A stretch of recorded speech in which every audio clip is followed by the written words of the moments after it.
When I was at RootsTech, I was given the opportunity to interview Troy Dunn. I had some technical difficulties, and so thankfully, my friend Carly from Family Tree Notebooks was able to provide me with some of her recordings to help out, and so I could still share our interview.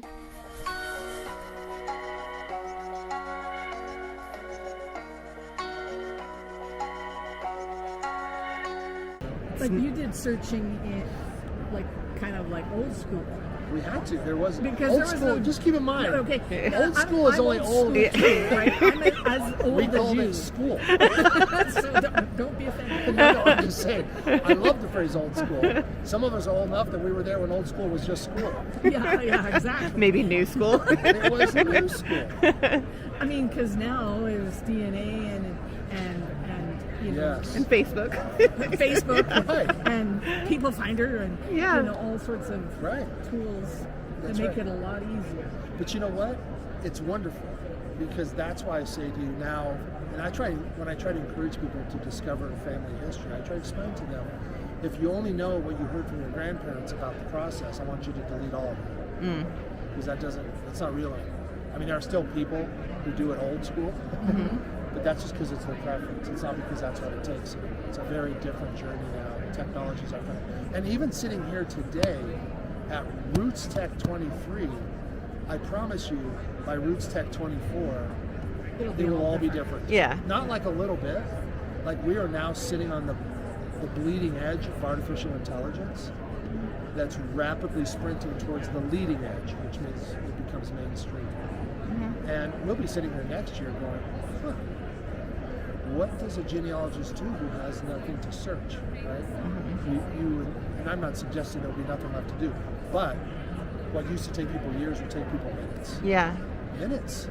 I mean, a few weeks ago, went to a meeting and they're going, "What's the future of genealogy and DNA? Are we going to?" And I said, "Are you kidding? In 20 years, you probably take a DNA test and it'll just here's your tree. You know, it's not going to be as hard as it is, even or as easy it is with DNA. I think we won't be doing it. This will be old school. I think. You know, I think it'll become so integrated in our society, you won't feel it anymore. Right now, it's its own like compartment. It's its own community, and I'm sure it'll always be a community for people who have a passion for it. But it will just become very mainstream. And to me, what mainstream means is you will get your driver's license renewed, right? Your official ID, and it'll just be handed to you along with the information that information has been uploaded into your tree. If you want to opt out, check the box. Yeah. And your tree just is always there. You're just always being laid and placed into your tree. It just happens that way. To me, every time you walk through a room, your phone will just tell you there's people nearby. And some of that's already here, right? But I mean on a much more organic level. Yeah.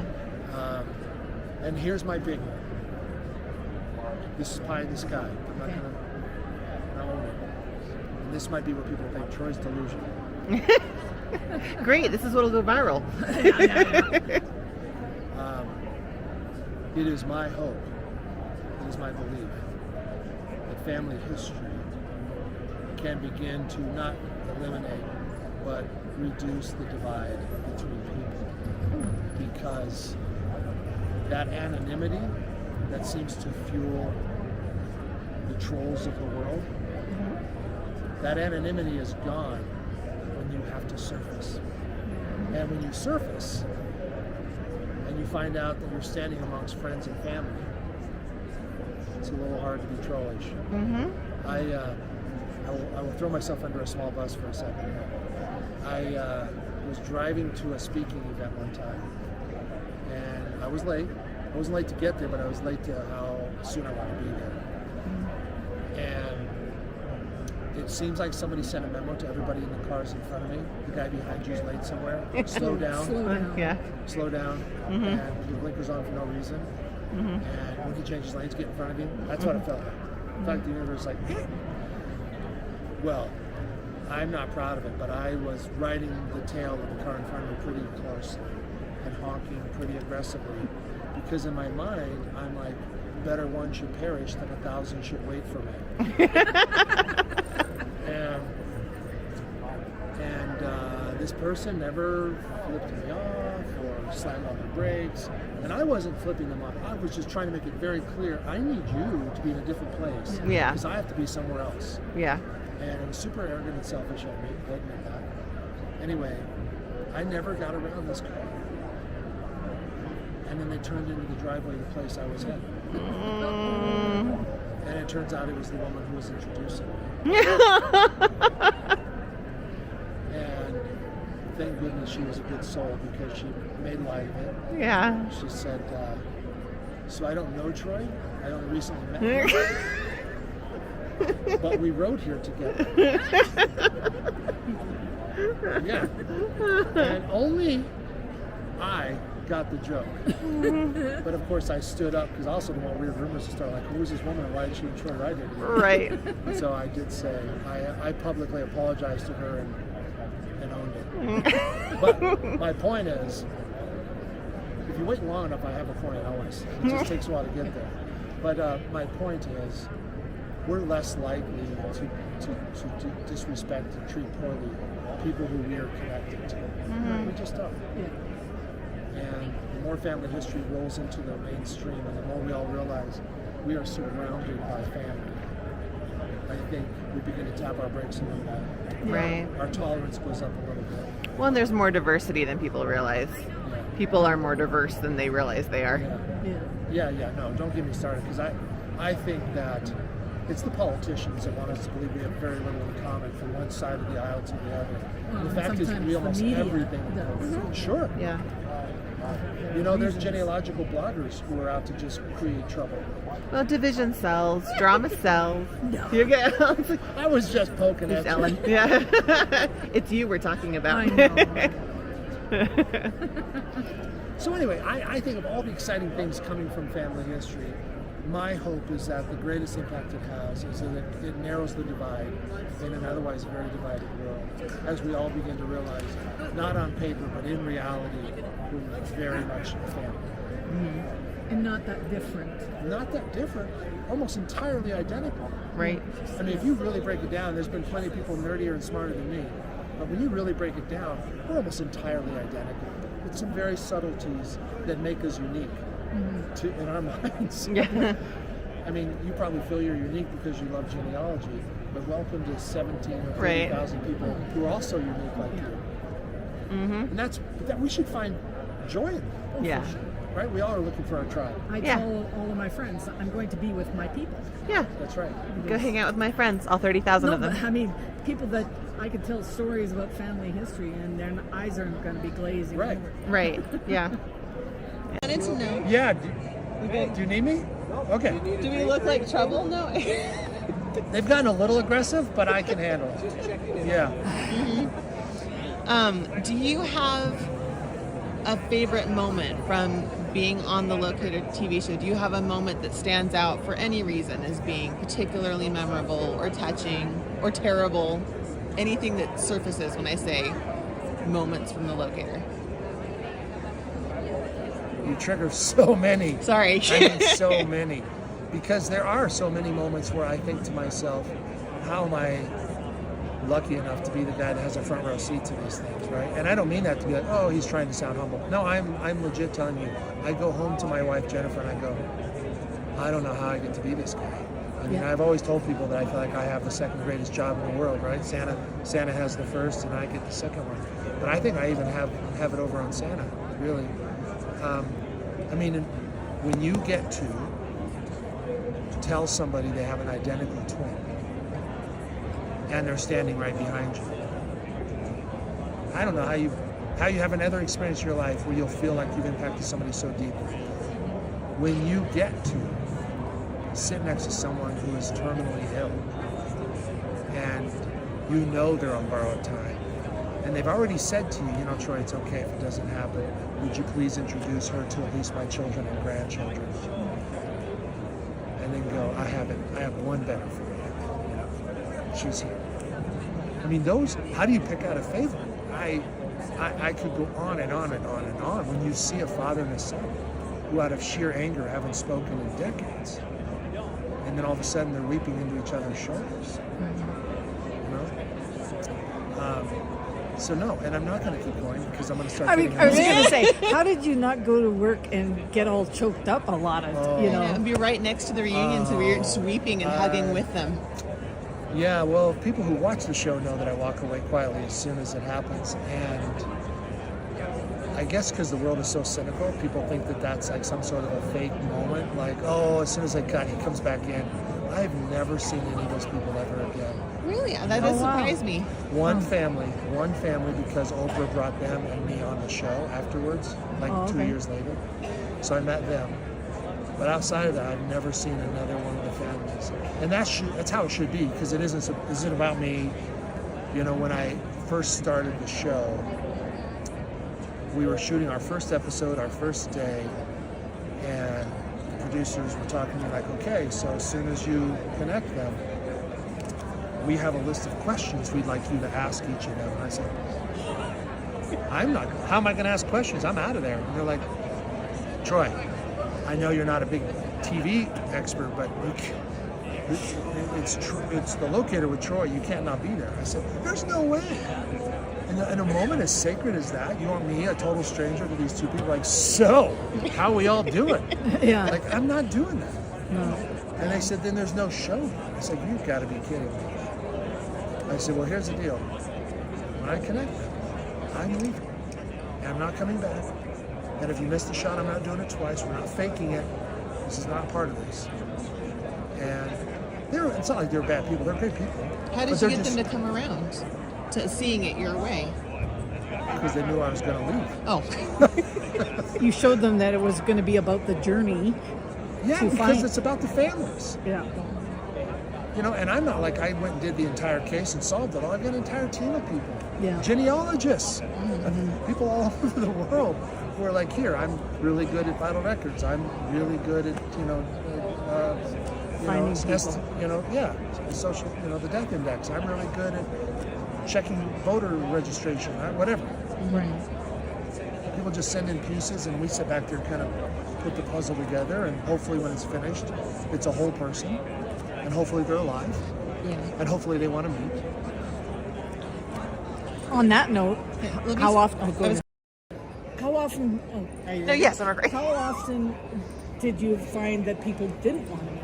Like, did that happen often? That's a good question. And how did you tell the person that you were trying to help? Yeah, so it does happen. It's not frequent. A lot of it has to do with how we present it to that person. So in our little world, the person who's looking is, we refer to as seeker, and the person we found is called target. Yeah. It just keeps keeps it simple. So I go into every moment expecting to be rejected, just so I'm prepared. So I will ask our seeker, if this is the one and only time I get her on the phone, is there anything you would want me to share, say, ask? Some people are just like, yeah, I need medical history. Yeah. Some want to deliver a message, an apology, something. And then, is this helpful? Oh, thank you so much. Thank you. And then with the target, it's a little bit like, I know that there's no more space shuttles anymore, so this analogy is a little dated, but I've always felt like it's a bit like the space shuttle, in that when the space shuttle would re-enter the Earth's atmosphere, if it doesn't come in at the right speed, it burns up. Mm-hmm. And when you re-enter into somebody's life, it's so critical that you pace that properly. Mm-hmm. So if there's anything that I feel like we've gotten really good at, it's not really the finding part of it, it's the re-entry. There's lots and lots of people who know how to find somebody, and then they botch it on the re-entry. They rush in, they make too many assumptions. They assume everybody here knows what this is or that is. They assume everything they've been told is truth. So in the scenarios where I get a rejection, I kind of push those into two categories. One is a soft rejection, one is a hard rejection. And And a soft rejection is usually just, Troy, I appreciate you contacting us. It's just not the right time for us. And in those cases, I'll lovingly urge them to take down my number and read it back to me, so I know that they know how to reach me. And a hard rejection is, to my grave will I take this. Never call me again. I'm changing my number. Those are super rare. Yeah. And even some of those turn around because something will happen in their life, right? We all think we know the trajectory we're on until something changes and life blows you in another direction. Right. And I get those calls, and sometimes they came too late. I remember a family where the daughter had stormed out of the house as an angry teenage girl, rebellion, on a Thanksgiving. Stormed out of the house, left, found her friends, moved in, shared apartments, spent the last couple of years in high school living with friends, went on to, live her own life. And never checked back in. And years and years and years and years went by. In her late 30s, she had whatever happened in her life and she realized she needed that connection back to her family. She felt remorse and regret and maturity and wisdom, that wisdom that finds us whether we want it to or not over experience. And she's the one that actually wrote in to my team. And her parents had moved without ever obviously this girl didn't know how to keep up with anybody for 20 years. So they didn't have a way to forward an address to her, so she I don't even know where my parents are. And it wasn't a difficult search, super easy. She has all the information. It wasn't a search, it was calling him and her mom answering. And it's me saying, here's the situation. I got a call from your daughter. And she said, wow, we've waited 30 years for this conversation, for 25 years. Her timing is impeccable. I said, why? She said her father's funeral was Saturday. It would be great if she could be there. She missed it. Yeah. She held on to that anger or bitterness or whatever just long enough that she missed it. And that's the reality for some people. Well, and that was sort of the part of my question to continue is when it's not rejection, when it is that it turns out that the person that they're looking for just isn't there anymore. Do you and your team, is there a way that you... Like we don't solve it at all, you mean? No, you find them, but the person's deceased. You can't make the connection. It seems like that would be such a terribly big burden for you to then turn around and break that news. How do you and your team approach that? Because that's so loaded. Yeah, so it's so... First of all, your question's fantastic and spot on, and you're hitting a soft spot for me. So when somebody rejects us or is dead, deceased, that's probably the right one, right? Yeah. When somebody's deceased, I'm pretty much incapable of going back empty-handed. Like because I sit in the shoes of that seeker, and I think, that's the worst case scenario. There's no closure. There's no fulfillment. There's no answers to your life questions. You don't put a piece into that hole, right? It just seems unacceptable. And I'm sure that we probably had to do that once or twice, but I got to be honest with you, we almost never go back empty-handed, because if the person that is deceased is no longer available to us, I will reach to the next family member, to the next. I want a sibling, an uncle, a brother. I want somebody to come back with me to say, I'm sorry that your mother's no longer here, but can I bring her to life for you? Can I share with you some photo albums? Can I tell you some stories? Can I, Can I tell you how every year on your birthday, she talked about you? Yeah. Did you know that we actually, would sing happy birthday to you? We cried while we did it, but we did. You were never forgotten. Like I need, because I know there's more. There's no such thing as, well, she died, that's the end of the road. That's no way. How could we even sit in RootsTech and say that? There are no dead ends. There's only corners and turns. And And so that's what I do. As soon as I hit that spot where somebody's deceased, I'm like, all right, I got to make a turn here. I got to find somebody else. Yeah. That's great. That's beautiful. But it's true, right? That's All right. Well, that was my last question. Ellen, do you want me to keep filming? You don't have any more? I'm good. so. Thank Ellen did the whole interview without camera, but she's a sketch artist. She's got a really cute picture of all of us. Thank you so much. Yeah. Thank you so much for your time.